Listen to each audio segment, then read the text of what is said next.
O que é autoestima? O que configura uma baixa autoestima na gestação e no pós-parto?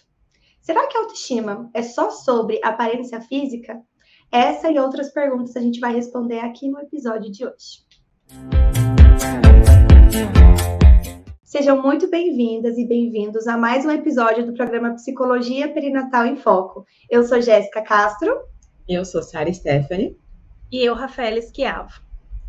E no episódio de hoje nós vamos falar sobre autoestima na gestação e pós-parto. Vamos lá, primeira pergunta, Jéssica? Bora lá. Rafa, o que é autoestima? Autoestima é a maneira como a pessoa se percebe de forma positiva ou negativa, né? Então, a autoestima está relacionada ao comportamento da pessoa, né, em relação a ela mesma, o que ela pensa sobre ela mesma, se ela tem aí crenças positivas ou negativas. Rafa, e o que configura uma baixa autoestima na gestação e pós-parto? Uma baixa autoestima seria a pessoa ela não acreditar em si mesma, muitas vezes, né? É muito comum que no período perinatal a gente tenha uma baixa autoestima relacionada à imagem corporal, por exemplo, a crenças comportamentais, de capacidade intelectual, entre outras coisas, tá? Então, não é um único tipo de autoestima. A gente pode falar, por exemplo, da autoestima que pode melhorar durante este período, inclusive, algumas mulheres olham para o seu corpo e ficam felizes, né? E querem, inclusive, mostrar esse corpo, fazem questão de usar biquíni, de usar aquelas blusinhas mais curtinhas para mostrar a barriga, ou até mesmo para deixar em evidência os seios, né? Que vão aí produzindo leite, né? Então, por isso tem um aumento das mamas.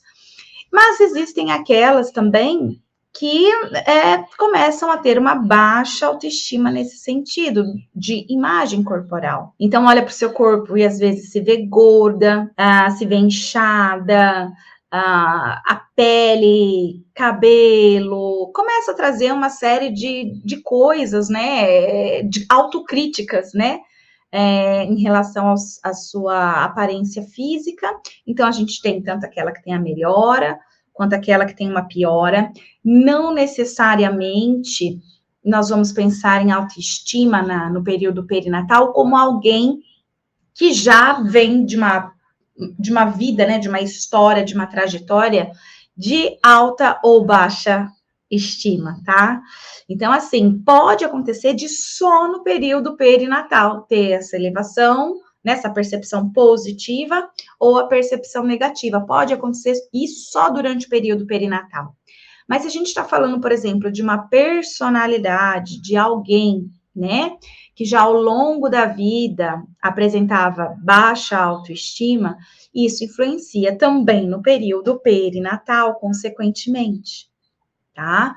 Então, assim, aqui a gente falou de a percepção física, mas vai existir também aquelas mulheres que vão ter um outro tipo de percepção mais comportamental. Não sou capaz de ser uma boa mãe, não sou capaz, né, de cuidar de uma criança, não serei capaz de parir, não vou suportar a dor, né? Eu não nasci para isso, eu sou um completo desastre. Tá? Então, existe também essa autoestima aí mais ligada a uma percepção comportamental e que, novamente, pode ou não vir uma baixa autoestima desde a infância. A gente que estuda lá, né, por exemplo, a teoria do apego, sabe que apego seguro tem ligação com pessoas que vão ter um desenvolvimento com uma maior autoestima, porque elas são mais seguras, tá? Crianças que desenvolvem apego inseguro, elas tendem também a apresentar dificuldades, né, nessa percepção positiva de si mesma. Então, são sujeitos que vão ter relacionamentos mais inseguros, né, com outras pessoas. Eu não sou tão bonita quanto aquela pessoa. Eu vou ser trocada, eu vou ser traída.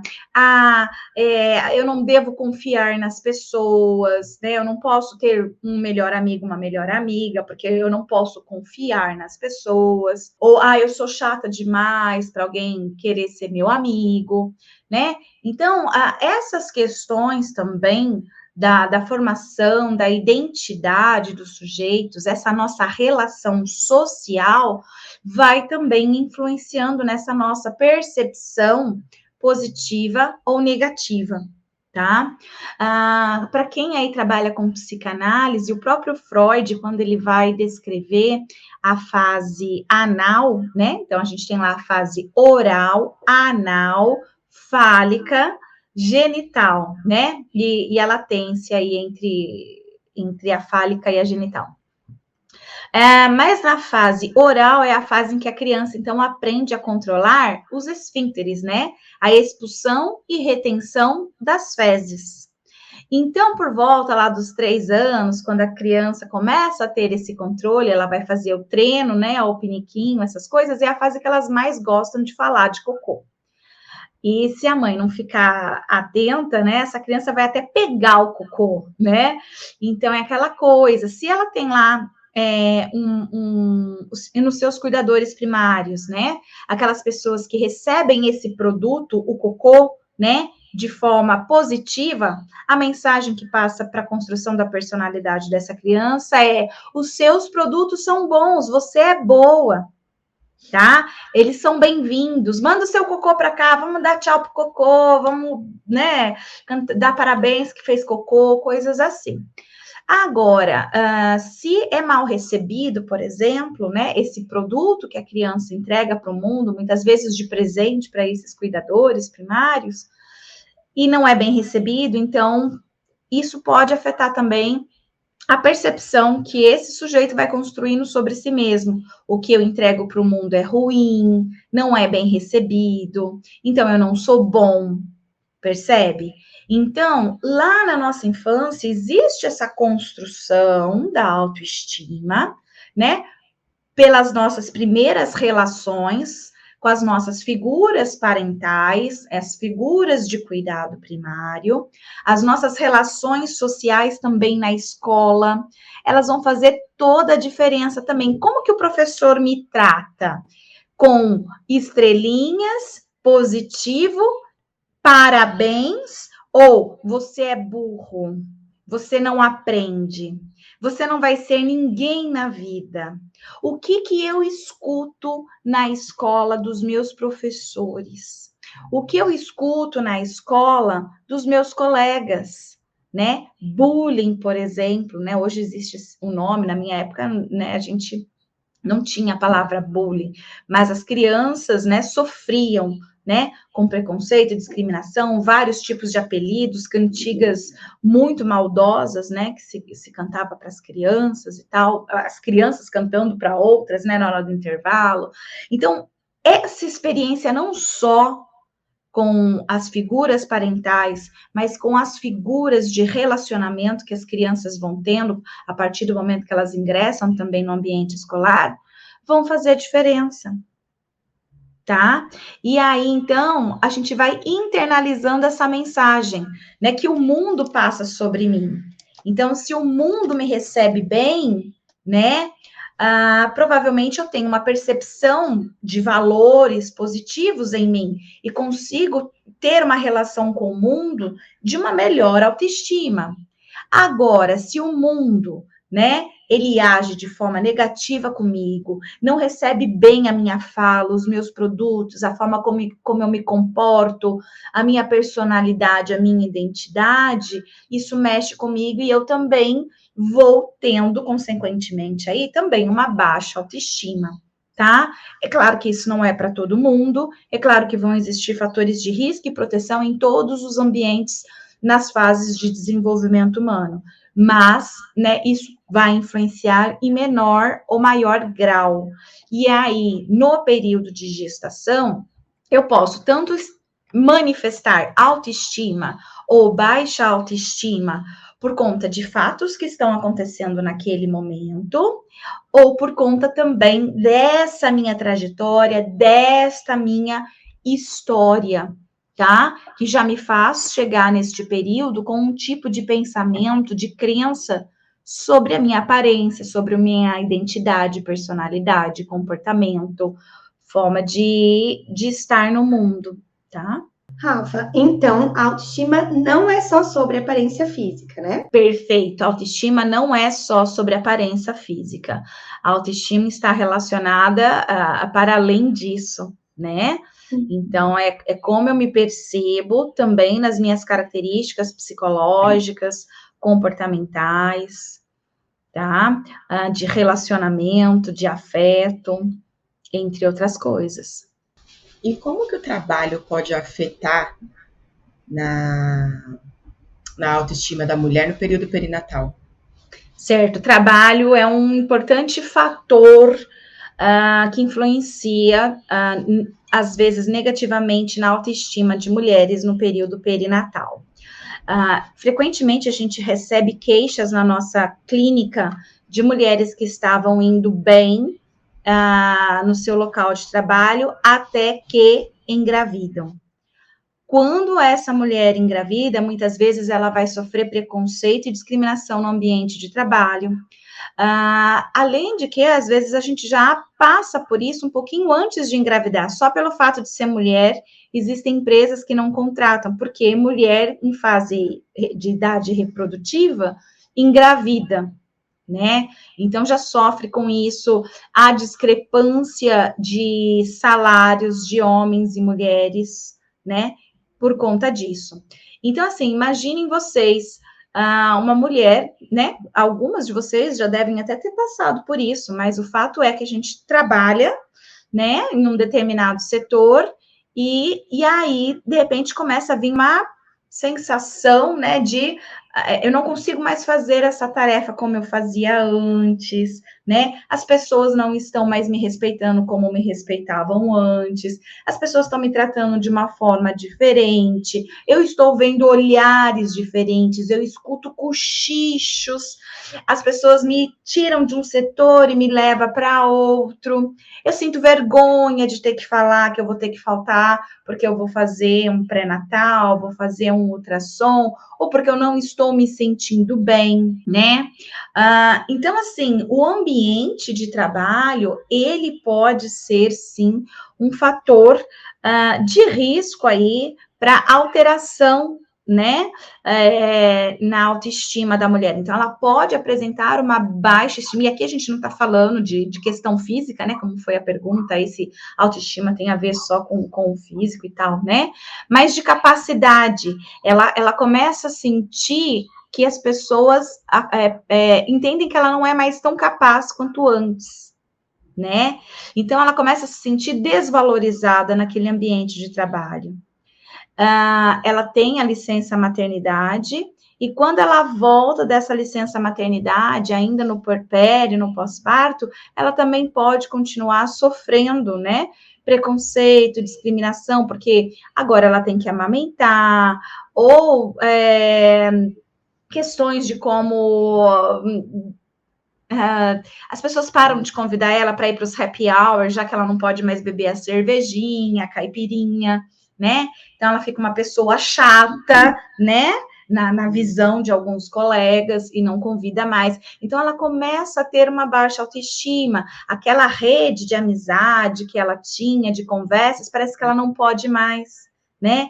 Aquelas falas, né? Alguns tipos de assunto sobre sexualidade, entre outras coisas, né? Que se conversa, parece que ela vai começando a ser deixada de lado. E isso tudo vai mexendo com a autoestima dessa mulher, né? Então, é algum dos lutos, inclusive, né? Que a gente já falou várias vezes aqui, que existe o luto perinatal, não só de morte, né? De alguém, mas também essa perda de algo, essa perda desse espaço, desse local, né? No ambiente de serviço, de trabalho, de valorização. Então, se perde isso também, e ao perder isso, pode sim trazer para essa mulher essa baixa autoestima, tá? Mexer com a estima dessa mulher, e ela começa a sentir que não é capaz mesmo, né? E que ela deveria sair daquele emprego, ou que ela não consegue, né, mais oferecer o que ela queria, como ela queria, na qualidade que ela poderia. Então, o ambiente de trabalho é um ambiente, sim, que pode se manifestar, tá? Essa alteração em relação à percepção que a pessoa tem de si mesma. Antes, uma percepção positiva, e durante o período perinatal, ela pode ter uma percepção negativa de si mesmo por conta desse entorno, né? Que muitas vezes são as pessoas que não incluem, são as pessoas que não deixam esse local, né, mais receptível para aquele momento, aquela situação, e aí pode acontecer dessa mulher apresentar baixa autoestima. Rafa, e as grávidas adolescentes, elas também podem ter ali a autoestima afetada, elas podem ter a autoestima afetada ainda mais comparada às gestantes, né, adultas, como é que é isso? Sim, a adolescência é um período potencial de crise. Então, a gente tem 3 fases na vida, no desenvolvimento humano, principalmente feminino, de maior potencialidade para alterações emocionais, como ansiedade, estresse e depressão. O primeiro é justamente na adolescência, tá? Então, passar pela adolescência já é potencial de risco para alterações emocionais significativas, tá? E até mais, transtornos mentais também. A gente vê muitos dos diagnósticos psiquiátricos, né, no sexo feminino, a primeira vez, as primeiras manifestações, né, de ordem mental aí, acontecem na adolescência também, né? Então, nós temos aí a adolescência como esse período, né, potencial de risco dentro do desenvolvimento humano. E um outro período que a gente considera potencial de risco para alterações emocionais significativas é o período perinatal. Então, imagina quando esses dois se encontram, 2 períodos potenciais de crise se encontram. Então, a adolescência e a adolescente engravida, tá? O adolescente, muitas vezes, que vinha de uma boa percepção, autoimagem, autoestima, pode chegar na adolescência e ter, né, a sua autoimagem mais abalada por conta das espinhas, por conta do seio muito grande, do seio muito pequeno, por conta da voz, por conta do tamanho, por conta do cheiro dos pelos, né? Então, começa a mexer com a autoestima, né? Os primeiros namoros, vai namorar, não vai namorar, vai ser correspondido, não vai ser correspondido, né? Então, isso mexe, eu não sou bonita, ele não vai querer namorar comigo, ou não vai querer me paquerar, coisas assim. Então, já mexe, né, com a autoestima desse sujeito em formação, né? Aqui a gente está falando, né, nesse período perinatal, mais de mulheres e tal, né? Então já começa a mexer, porque, né, está relacionado aí à imagem física também, né? Percepção positiva de, olha, eu era uma criança e agora eu quero começar a ser atraente sexualmente para outras pessoas do mesmo sexo, do sexo oposto, qual seja a orientação desta pessoa. Mas também a gente vai ter a percepção de autoestima das relações, né? As pessoas não querem ficar comigo, eu tenho poucas amigas, tenho poucos amigos, né? Ou aquela pessoa que, nossa, não, todo mundo quer ser meu amigo, minha casa tá sempre cheia, então fica ali com uma autoestima. Então, assim, vai mexer, tá? E aí, a gestação, neste período, mexe mais ainda, por quê? Né? Professores discriminam, tem preconceito, então começa a mexer. Poxa vida, né? Agora a professora já me olha com outro olho, né? A diretora, né? Também os meus amigos se afastaram, alguns não podem mais nem ser meus amigos. A mãe da minha amiga proibiu ela de andar comigo agora porque eu tô grávida. Tá? Os comentários mexem muito também, né? Os comentários. Principalmente dentro da escola, né? Perfeito, os comentários dentro da escola, a fulana engravidou, ela é, né, uma mulher, e usam aqueles termos, né, e então isso começa a mexer demais. Algumas, às vezes, elas vão olhar para a família e vai falar, poxa vida, eu só dou trabalho para minha família, né, minha família me dá tudo, me dá carinho, me dá atenção, e olha só a notícia que eu tô tendo que trazer para minha família, né, percebe? Então, assim, durante a adolescência é um momento bem delicado. E estar grávida neste período é um fator de risco, sim, tá? Isso vai mexer com a autoestima dessa pessoa, tanto das características físicas, comportamentais, de identidade. É um momento que está construindo a identidade, né? A gente tem lá o Erik Erikson, que fala da adolescência como um período de crise, né? Principalmente porque ela está tentando, o adolescente está tentando encontrar a sua identidade, quem é, o que gosta, né? Do que de fato gosta. Porque antes gostava daquilo que os pais falavam que gostava. Não tinha desejo, né? Eu quero, né? Eu quero o que meu pai quer, a minha mãe quer para mim. E na adolescência, não, você começa a entrar em contato com os seus próprios desejos, o que você quer, começa a construir os seus próprios valores, né? O que eu considero certo e errado. Não o que meu pai e minha mãe consideram certo e errado, mas o que eu considero certo e errado, né? Então, é um momento tão delicado e que quando vem aí, então, uma gestação, isso afeta essa percepção, né, positiva ou negativa, que a gente está chamando de autoestima, tá? Então, abala, mexe. E se a gente não tiver, então, bem preparado, com uma rede de apoio bacana, pais bacanas, professores bacanas, acompanhamento psicológico, isso pode afetar, sim, a autoestima, né? Nessa menina, mulher, mãe, né, para o resto da sua vida. Isso pode afetar, sim, tá? Aquela marca, né, eu sou mãe solteira, né, fica para o resto da vida, né, aquele peso, como se tivesse feito algo muito errado, né, aquela sensação de eu não vou poder conquistar o meu sonho de fazer uma faculdade, ou meu sonho de fazer tal tipo de viagem, ou coisas que eu queria fazer da minha vida, porque agora eu estraguei a minha vida, porque é assim que as pessoas falam, você estragou a sua vida, né? Então, assim, a gente, claro que fazendo pesquisa, a gente percebe, né, para muitas que não é estragar a vida, né? Pode até ser fator de proteção para algumas delas, mas o fato é que fica aquele registro, aquela marca que acompanha, né? Acompanha o resto do desenvolvimento. Então, sim, a adolescência também, né, nesse período, principalmente perinatal, pode mexer e afetar, sim, a autoestima. Ô, Rafa, te ouvindo, eu fiquei pensando muito assim, o quanto que, na verdade, essa construção da autoestima tem uma influência gigantesca da nossa cultura, da sociedade, do momento histórico que a gente está vivendo, né? Porque antigamente, esse seria um cenário aceito, né? Seria, na verdade, um cenário almejado, né? As adolescentes, antigamente, você se engravidava justamente nessa fase. Porque não existia adolescência. Não existia. E aquelas mulheres que não engravidavam nesse período, né? Nessa idade, nessa que eram discriminadas, ficou para titia. Aí que a autoestima, né, tinha ali os maiores chances de sofrer um declínio, né? Pais, né? Ainda não completamente. Então tem uma influência muito grande, né? Eu acho isso muito significativo. Né? Muito legal essa sua fala, né, Jéssica? Exatamente por isso, né? A cada momento histórico, a cada cultura, né? Essa percepção de autoestima vai ser diferente, né? Se a gente pegar aquela tribo, né, indígena, que as mulheres precisam ter o pescoço alongado, né, com vários anéis, aquela que tem o pescoço, né, mais alongado é considerada a mais bonita, né?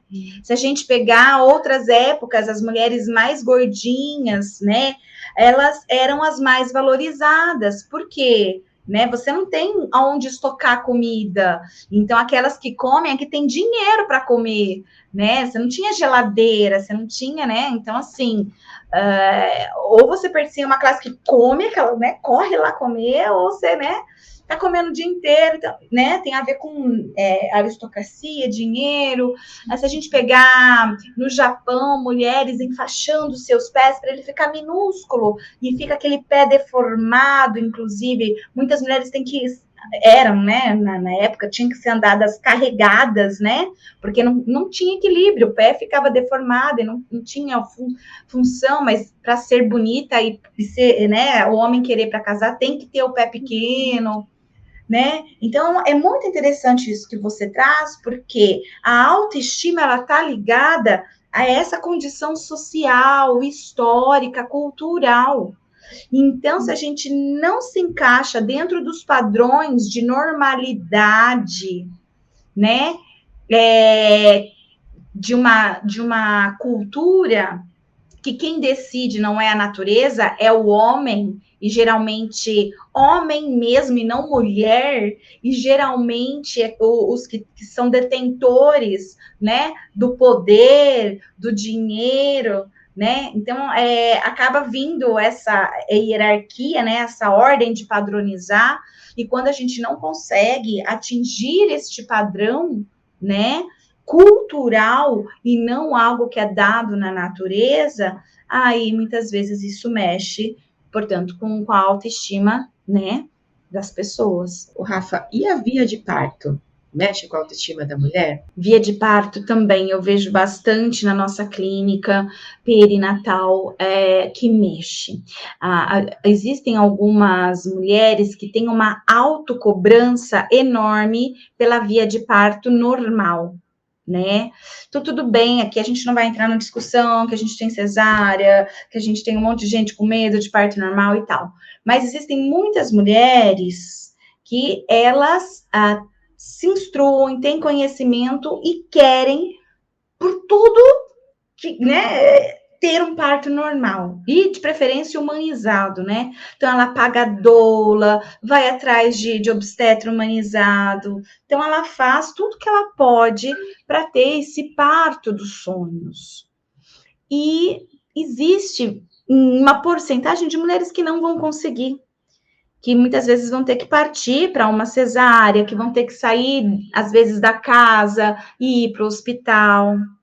E isso mexe muito com a autoestima dessas mulheres, tá? Então, assim, é um número, é uma porcentagem, se a gente for ver, né, dentro das mulheres que parem no Brasil, uma porcentagem menor, porque são poucas as mulheres com conhecimento sobre isso, né? Mas eu vejo bastante, muito na clínica perinatal, que mulheres, né, que se preparam para esse parto normal, de todas as formas, e não conseguem atingir esse parto, muitas vezes elas caem em depressão por conta, tá, da autoestima mesmo, que elas começam a se achar não capazes, não merecedoras, né? Elas se sentem menos mãe, menos mulher, porque não conseguiram o parto normal. Então, é importante falar sobre via de parto, sim, tá? A via de parto e psicólogos, como a gente tem aqui um monte de psicólogo perinatal assistindo essa live de hoje, é extremamente importante que o psicólogo tenha essa empatia e esse conhecimento, porque muitas vezes essa necessidade de ter parto normal, custe o que custar, essa militância, né? Ser militante é uma coisa, agora militar com a cliente ali é outra história, sabe? Não é bem por aí, porque às vezes podem acontecer coisas durante o parto que não vai dar, não vai rolar, certo? Infinitas coisas podem acontecer ali. E essa mulher ter que ir para uma cesárea, tá? Indicada, tá? Não desnecessária, obviamente que não desnecessária. Mas existem aquelas também que são cesáreas desnecessárias, a mulher queria o parto normal, e aí ela se sente pior ainda, porque ela fica, eu deveria ter escolhido outro médico, eu sabia que ele era cesarianista, por que eu não continuei, por que eu insisti, por que eu continuei com esse médico, né? Ou eu poderia ter conseguido mais, mas eu não suportei a dor, sabe? Então, assim, essas queixas chegam demais pra gente no pós-parto, tá? Mulheres que vão apresentar, inclusive, sintomas de depressão por conta disso, mas que tá relacionada a essa autoestima, sim, tá? A essa sensação de impotência, de incapacidade.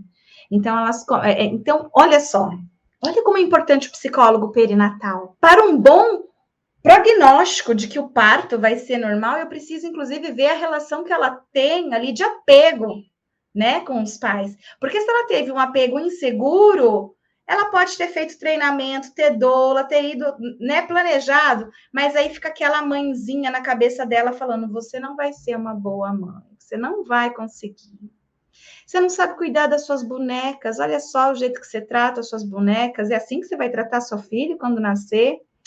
Você não vai conseguir. Essa voz, quem é? É o médico que vai falar dessa voz? É a doula que vai falar dessa voz? Não é, é o psicólogo que vai falar dessa vozinha infeliz que fica ali. Só que se essa mulher ela quer ser preparada para um parto normal, a gente precisa conhecer essa história dela, inclusive, porque isso vai ter, né, já um desfecho. A gente consegue antever esse desfecho, um desfecho negativo muitas vezes, dependendo da história dela, da relação dela com essa mãe também, tá? Então, às vezes está indo tudo bem, só que aí, por algum motivo, vem, né? Não claramente essa lembrança, que às vezes está até recalcada lá, esquecida, mas de alguma forma vem, e essa mulher não consegue ter dilatação,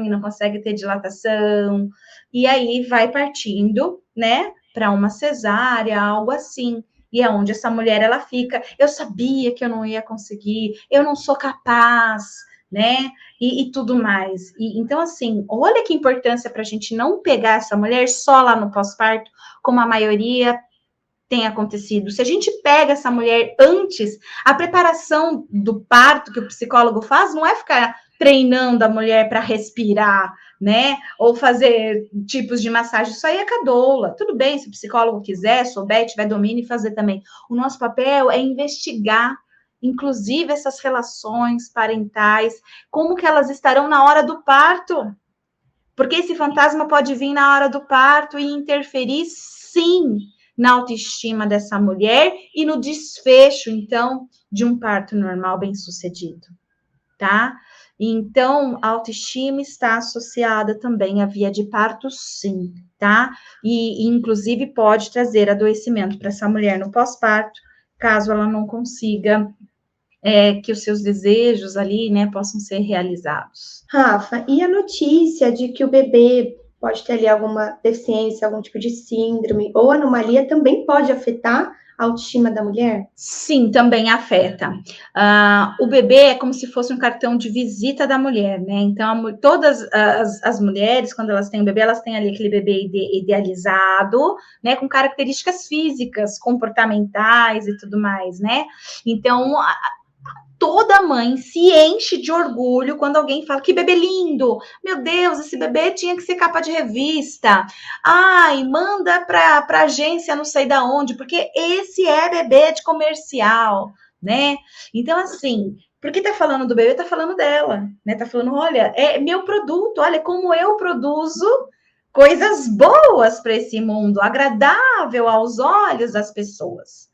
Agora, quando a criança ela vem com alguma síndrome, deficiência, anomalia, o que acontece? As pessoas ficam: que dó, coitada, né, nem fala, né? Que bebê bonito, né? Tem gente que nem, né, fala: gracinha, né? Coisas assim. Então, isso mexe com a mulher, porque ela já tem que fazer o luto por aquele bebê que ela imaginava, né? O bebê Johnson, né? Então ela faz, né? Ela tem que matar o bebê Johnson para dar lugar aí para o bebê real, né?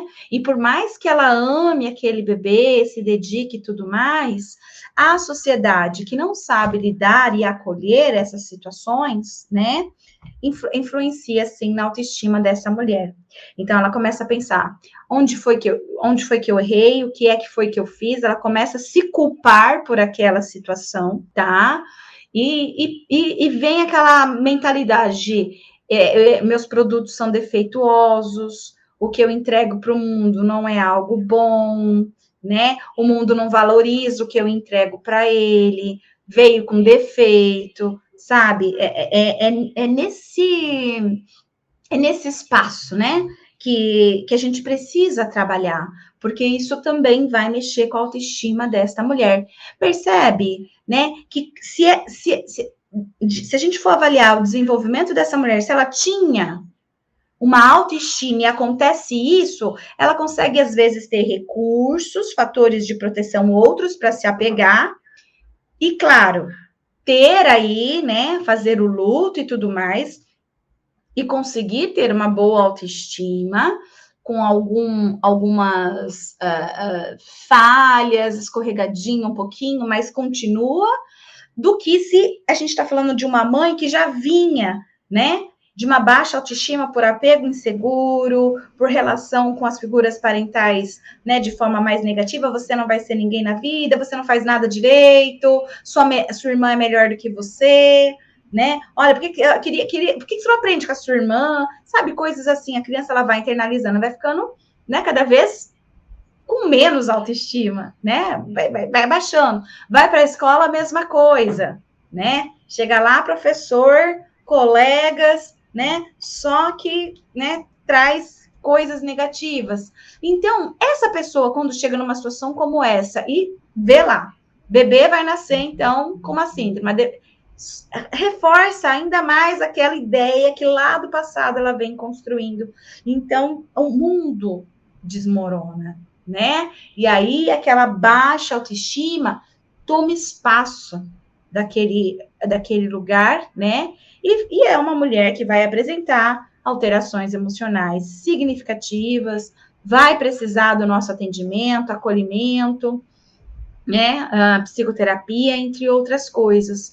Então, sim, no período perinatal, o bebê nascer prematuro, o bebê ser diagnosticado com algum tipo de síndrome, anomalia, deficiência, afeta a autoestima das mulheres, tá? Em algumas em maior grau, outras menor grau. Tudo vai depender da história de vida e fatores de proteção e risco envolvidos aí. Rafa, e aquelas mulheres que passam por violência doméstica, que frequentam menos o pré-natal, isso também pode ter a ver com a baixa autoestima? Sim, também tem a ver, tá?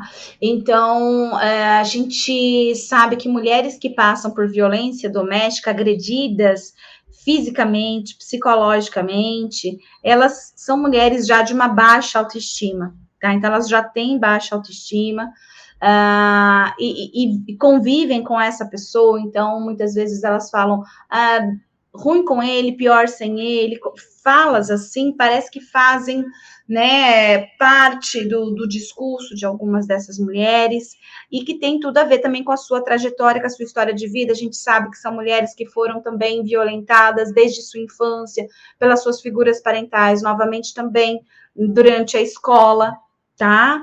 Então, muitas mulheres deixam de fazer o pré-natal, tá? Quando elas são violentadas em casa, por vergonha, porque quando ela chega lá, ela tem que dar explicação do porquê que o rosto tá com marcas, ela tá com hematoma no braço, nas pernas, e ela tá cansada de falar que caiu de bicicleta, que caiu da escada, ela não sabe mais que desculpa dar, né? Para ela se sente incômodo com aquela situação. Então, sim, tá? Mulheres que sofrem violência doméstica, elas já sofrem, né? De uma baixa autoestima, e elas também sofrem ainda mais dificuldade durante o período perinatal, tá? Por conta que ela tem que começar a falar sobre essa situação que já incomoda, né? E mexe com a autoestima dessa mulher, por isso que muitas deixam, inclusive, de fazer o pré-natal. Mais uma vez, a importância aqui do psicólogo em unidades básicas de saúde, estar atento a isso, porque muitas vezes, né, a conversa que rola, infelizmente, inclusive de psicólogos despreparados, é que aquela mulher lá, ela não tem jeito não, né? Ela não vem fazer o pré-natal, ela não tá nem aí para aquele bebê, né? Então, há críticas também que vêm dos profissionais da saúde julgando o comportamento daquela mulher que, na realidade, está pedindo ajuda, está pedindo socorro, né? Só que com profissionais preparados, que consigam entender essa situação, que façam uma reunião para tentar entender aquele caso específico e ver como que eles podem, então, ajudar essa mulher, né? Com outras formas, empoderando, inclusive, essa mulher para que ela tenha, de fato, coragem, né? De muitas vezes sair desse relacionamento e tudo mais. Então, ela precisa de rede de apoio, incluindo os profissionais da saúde. mas muitas vezes estão totalmente despreparados para isso, com valores diferentes, julgando, discriminando, e sim, essa mulher ela fica com ainda mais, né, a autoestima fragilizada aí neste período. Rafa, algumas mulheres, elas, através de algumas crenças que vão se construindo ao longo da vida dela, né, ela chega no momento ali da gravidez com a ideia, né, com a crença de que ela não é capaz de ser uma boa mãe, né? Então ela já carrega ali um histórico de baixa autoestima, né? E essas mulheres, elas podem de alguma forma ser impulsionadas por essas crenças, por esse sentimento aí, por essa baixa autoestima, a ter o desejo de colocar o bebê para adoção ou até abortar? Sim. Dependendo de como foi essa construção do desenvolvimento, né? Você não presta, você não serve para nada, você não vai ser ninguém, você não vai encontrar alguém que te ame. Essas palavras, né? Elas se tornam profecias autorrealizadoras, tá? Essa pessoa, ela toma posse daquilo, e sim, existem mulheres que vão fazer o aborto clandestino, né? Que é aquele aborto que não é legalizado no país, muitas vezes porque ela tem a crença de que ela não nasceu para ser mãe, que ela não vai ser uma boa mãe, tá? Então, ela, muitas vezes, ela vai colocar para adoção também com esse mesmo pensamento, né? Eu não sou uma mulher que pode ter filhos, uma criança precisa ser bem cuidada, uma criança precisa ser amada, e eu não sou capaz de dar amor, eu não sou capaz de cuidar, eu não sou capaz de dar alimentação, de dar afeto, de dar atenção, tá? Então, algumas mulheres, sim, são motivadas por essa baixa autoestima, por essa percepção negativa de si mesma, e para proteger a criança, elas cometem, às vezes, o crime do aborto e, às vezes, o comportamento da entrega legal, tá? Também, que é legalizado no Brasil você poder fazer a entrega. O que não é legalizado no Brasil é abandono, isso não é legalizado. Mas a gente tem tido um número de mulheres que fazem a entrega e diminuído aí o número de abandonos. Não que eles não existem, eles existem ainda. Mas sim, tá? A autoestima, infelizmente, pode ser um dos desencadeadores para comportamentos como esses. Rafa, para a gente finalizar, as mulheres com alterações emocionais significativas, elas podem ter mais baixa autoestima do que as mulheres sem alterações emocionais? Sim, a gente tem vários estudos científicos, inclusive, né, publicados aí, indicando que mulheres com depressão, por exemplo, né, na gestação, pós-parto, elas, quando também aplicado instrumentos, né, que identifiquem, né, a autoestima, então, quanto maior o nível de depressão, maior a pontuação também no instrumento, indicando baixa autoestima. Tá? Então, existe essa associação, essa relação, sim. Então, mulheres com problemas de saúde mental no período perinatal tendem também a estar apresentando uma autoestima mais fragilizada, uma percepção mais negativa de si mesma. Rafa, muito obrigada por todo esse conhecimento, todas essas informações importantes, tanto para as pessoas, nós como seres humanos, né, como nós profissionais, para poder ajudar essas pacientes. Queria agradecer a todos vocês que ficaram com a gente até agora, assistindo aqui, e convidar vocês para participar do nosso canal no Spotify. É só colocar lá Mater Online para você poder acompanhar os podcasts, tá? Tá aqui embaixo. Tchau, tchau.